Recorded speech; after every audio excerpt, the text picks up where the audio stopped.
2,000 रुपया दिले हाथ खड़ा करी तो सबको 2,000 रुपया दिले बा घर खातिर आ केहू के घर ना मिले अभी तक केहू के नहीं मिला राशनो कार्ड हमनी के बाबे राशनो कार्ड नहीं कोर्ट में गइल बानी सन भाड़ा लगा के तभी भी नहीं के बनल तबे में नहीं के बनल ना घोटला देब सन जे काम कराई ओकरा मिले ना काम कराई सके ना काम कराई ओकरा के देब सन जे ना काम कराई ओकरा जाई तो हरिया से मारे सन। नमस्कार, हम बनी अमरजीत कुमार गिरी रहुआ देखतानी भोजपुरिया झकोरा के टीम आज पहुंचल बा। हम बनी गोपालगंज जिला के माझागढ़ प्रखंड के आदमापुर पंचायत के लोहजीरा गांव में बानी। नदी पर हमनी के बानी सन, इ नदी के किनारे लोहजीरा गांव बा जी पहुंचल बानी सन और देख सकतानी की स्थिति अंकित जी एक बार स्थिति लोहजीरा गांव के दिखाई और सड़क के भी स्थिति दिखाएं कि का विकास भइल बा लोहजीरा गांव में जौन की आदमापुर पंचायत के अंतर्गत पड़ेला। तमाम तरह के योजना होता और तमाम तरह के बजट पास होता, चाहे वो बजट लोकसभा में पास हो चाहे वो बजट विधानसभा के सभा में पास हो के हर बजट गांव के जनता खातिर ग्रामीण जनता खातिर पास होला, लोकसभा में भी और विधानसभा में भी और जिला परिषद के सदन जिला में भी। लेकिन वो बजट के लाभ आम जनता तक नहीं के पहुंचत। सबसे बड़ा सवाल बा कि आखिर आमे जनता खातिर सेंट्रल के लोकसभा में बजट पास होता, बिहार के विधानसभा क्षेत्र में बजट पास होता, यही गौवा के लोगवा खातिर, पंचायते के लोग खातिर, गाँव देहात के लोग खातिर दिल्लियों में पास होला, पटनों के विधानसभा क्षेत्र में पास होला और जिला के जिला परिषद सदन में भी पास होला। सब योजना और सारा बजट गांव के लोग खातिर ही और दिखा दी तनी ऐसा कि गांव के लोग के विकास कितना होला। हर पंचायत में पहुंच के भोजपुरिया झकोरा दिखावे के प्रयास करता, गांव के देहात के ग्रामीण जनता के स्थिति पूरा देश के जनता के दिखावे के प्रयास भोजपुरिया झकोरा करता। आज आजादी के 73-74 साल हो गई और इंदिरा आवास के नाम बदल के प्रधानमंत्री आवास योजना हो गई। और देख ली प्रधानमंत्री आवास है, देखिए है बनेला प्रधानमंत्री आवास योजना, देखिए ये हवे आई प्रधानमंत्री आवास से बनल बा झोपड़ी, देख ली है प्रधानमंत्री आवास योजना। आदमापुर पंचायत के प्रधानमंत्री आवास देखी, इंदिरा आवास रही तो कहीं बनियो गई रही, लेकिन ये प्रधानमंत्री आवास दिखाई है, प्रधानमंत्री आवास दिखाई अंकित जी दिखाई है, प्रधानमंत्री के तरफ से आयल बावे आदमापुर पंचायत में। ये आदमापुर पंचायत के प्रधानमंत्री आवास योजना है जहाँ टाटी पलानी के घर में रहे पर मजबूर बा गरीब। अब हम चलता नहीं महिला लोग बा कुछ पूछम का दिक्कत बा उनके बताइए केकरा का पैसा देले बानी लोग इहो बताई लोग हमरा के लड़की आई रहली उनका का पैसा हमनी के 2,000 रुपया देले बानी सन। 2,000 हां काहे खातिर 2,000 रुपया देले लोग? इंदिरा आवास पास करे खातिर आ फोटो हमनी के देले बानी सन।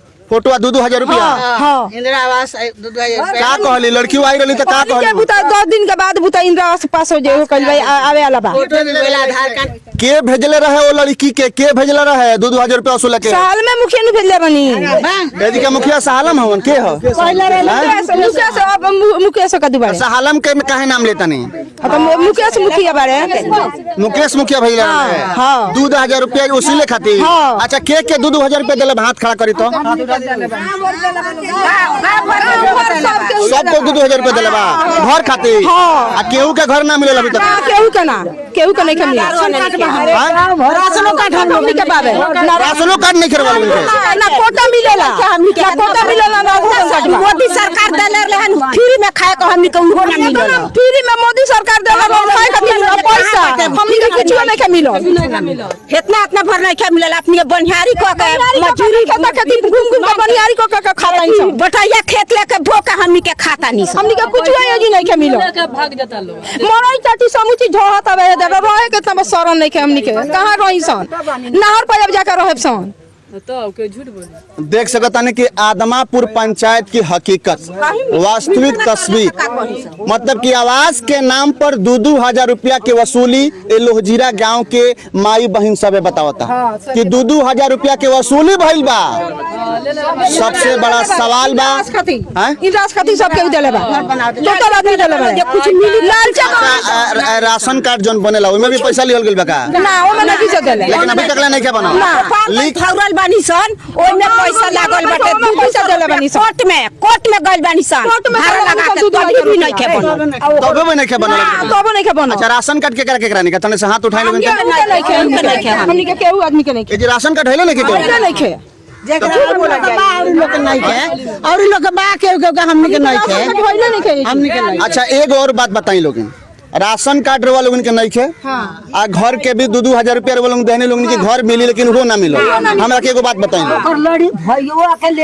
सुनी चाची, एगो बात बताई लोगिन, अगर केहू गरीब मर जाता तो कफन खातिर मान के चलिए ओकरा लगे पैसा नहीं के जी के जनप्रतिनिधि मुखिया के तरफ से दिहल जाला कि ना? नहीं ना मिलेला, एको पैसा ना मिलेला, एक पैसा ना कफन के पैसा भी ना मिलेला। ये पैसा ना सरकार से बंद हो गई, बंद हो गई। माने कफन के पैसा भी लोग रख लेता। हां वो ना मिलेला। आदमापुर पंचायत की स्थिति बा कि कफनों के पैसा ना कुछ ना का मदद हमनी के ना मिलेला, 4 आना का मदद हमनी के नहीं, घर के मदद ना मिलेला। है कि केहू मार पीट होई, केहू मार के मुआ दी तब के मुखिया के लगे जाए तब के आके सांस ना दी, अइबे ना करी, अइबे ना करेला ना कुछ नहीं की अइबे ना करी, अइबे ना करी लो ना आवेला ना वृद्धा पेंशन ना मिलेला। हमनी के ना मिलेला, हमनी के ना मिलेला। रोरो वृद्धा पेंशन ना मिले। 60 साल से उम्र तरवाल उनके हो गेल ऊपर। 70 में भाई बा आ भरावनी दू बेर एको बेर अभी नहीं खाया। अच्छा एगो बात बताई लोगी, जब रवा लोगन जानी मुखिया के लगे कोनो काम के लेके त का कहेले, बैठावे ले, बात सुने ले कि ना सुने ले? ना हो जाई खाली कह जे हो जाई, हैं? आवत नहीं से ओकरा बस देख सकता नहीं अंकित जी कि हई घर बा और तमाम घर जौन बा की टाटी पलानी के लोहजीरा गांव में पड़ल बा और लगातार देख सकता नहीं कि 2-2 हजार रुपया के वसूली तक भइल बा। लेकिन एगो सबसे बड़ा सवाल रवा लोगन से, अगर फिर से रवा लोगन के कफन के पैसा भी नहीं मिलत, अगर केहू गरीब मर जाता तो राशन कार्ड नहीं बनल, अभी तक ले घर के भी पैसा ना मिलत, अब अगर आवत तारा फिर से वोट मांगे रवा लोगन के दुआरी पर आ कहत तारे कि हम अब काम करा देब, जीते तो हमरा के वोट दी लोगन, रवा लोगन का कहेम?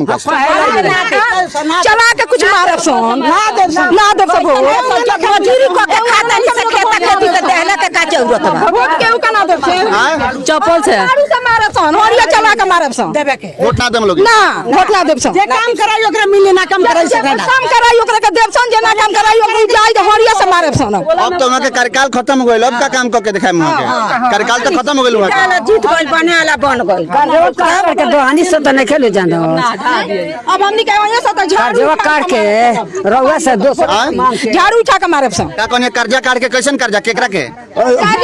जेकरा के देले बन से सेकरा के रोपनी कोको के लिए के पैसा दहनी सोन, जोगा सोनी रोपनी कोको के। अच्छा नल जल के पानी पहुंचल बरवन के? हां नल के पानी आवेला रोज आवेला। आवेला। तो देख सकता नहीं कि का स्थिति बा आदमापुर पंचायत के नदी के किनारे हमनी के पानी सनी लोहजीरा गांव के नाम पर हम चाहता नहीं घर के कर थोड़ा सा चलिए लोगन अंदर घर के स्थिति हम दिखावे के चाहता नहीं कि घर परिवार के लोग देख सकता नहीं कि आदमापुर पंचायत के ई प्रधानमंत्री आवास बा। देख सकता नहीं कि परिवार कैसे रहता अंकित जी, हई चाचरा लगा के है देखी आदमापुर पंचायत के हई प्रधानमंत्री आवास मिलल बा। आई प्रधानमंत्री आवास के चाचरा है देखी ई चाचरा बा और घर के अंदर पहुंच के आदमापुर पंचायत के हकीकत दिखावे के प्रयास हम करतनी। तो काफी दिक्कत में बानी। हाँ दिक्कत नहीं पानी घुस जाला अंदर तक, घर में पानी पानी अंदर तक घुस जाता है, क्या कर रहा है? इसी में गुजर करते हैं हम लोग।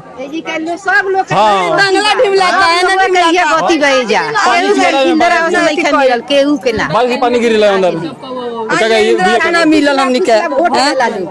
रौरे घर है ना, ये हम हमारे देख सकता नहीं कि का स्थिति बा हई घर में कैसे ही परिवार रहता अंकित जी। ये तो पूरा पानी भर जाती बरसात। हाँ जी पानी भर रहा है, पानी आ जाला है, पानी आ जाता है। रौरे घर है? हां हमरा घर हमारे घर। देख सकता नहीं आदमापुर पंचायत जौन की माझागढ़ प्रखंड के अंतर्गत पड़ेला। आंख से आंसू आ जाता है, जल्दी आंख से आंसू आ जाता है कि आज देश के आजादी 73-74 साल हो गए, लेकिन आदमापुर पंचायत के लोहजीरा गांव के बस्ती के गरीब के प्रधानमंत्री आवास भी ना मिले। दुखद स्थिति बा आदमापुर पंचायत में, जहां भोजपुरिया झकोरा के टीम पहुंचल बा। क्या कहता नहीं केहू 3-4 तरचला बन जाता, केहू मरइयो नहीं माने जेकर 2 ताला 3 ताला बा ओकरा मिल जाता पैसा। नाला बा ओकरा राशन मिलता, सब के सुविधा बा, हमनी के कुछ के सुविधा नहीं राशन कार्ड बनल बा, हमनी के तो वो नहीं खे मिलल बा,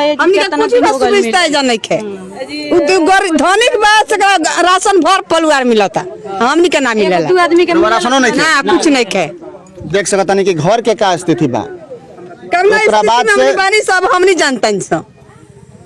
ना मिलेला जी कुछ नदी पे काम मिलेला रौरे पति यहाँ के हैं तो का कौन काम करेले रुबा हम तो लेबर में काम आइले फार्म उरम भराई रहल कबो घर खातिर दियाई रहल फोटो खिंचाई रहल फोटो दियल बा रुपया दियल बा रुपया दियाई हाँ फोटो भइल बा ये दुआरी पर फोटो भी भइल बा हमनी के कितना दिन पहले फोटो खिंचाई शकील चाचा हो गए होइए गए 8-10 महीना 8-10 महीना हो गए लेकिन अभी तक ले कोनो शान ओकर बियाह हो गल चल गल अपने ससुरा चलता नहीं हम तो देख सकता नहीं लगातार हमनी के बनल बनी सन आदमापुर पंचायत में और विकास दिखावे का प्रयास करता नहीं सन कि आदमापुर पंचायत के स्थानीय जनप्रतिनिधि के तरफ से आदमापुर पंचायत में कितना विकास भइल बा स्थिति काफी जर्जर बा और जनता इंतजार में बा कि हमनी के मूलभूत सुविधा जो सरकार देता हमनी तक पहुंचे खातिर हमनी तक काहे न के पहुंचत। आखिर आदमापुर पंचायत के एलोजीरा गांव के गरीब के न्याय कब मिली सबसे बड़ा सवाल बा।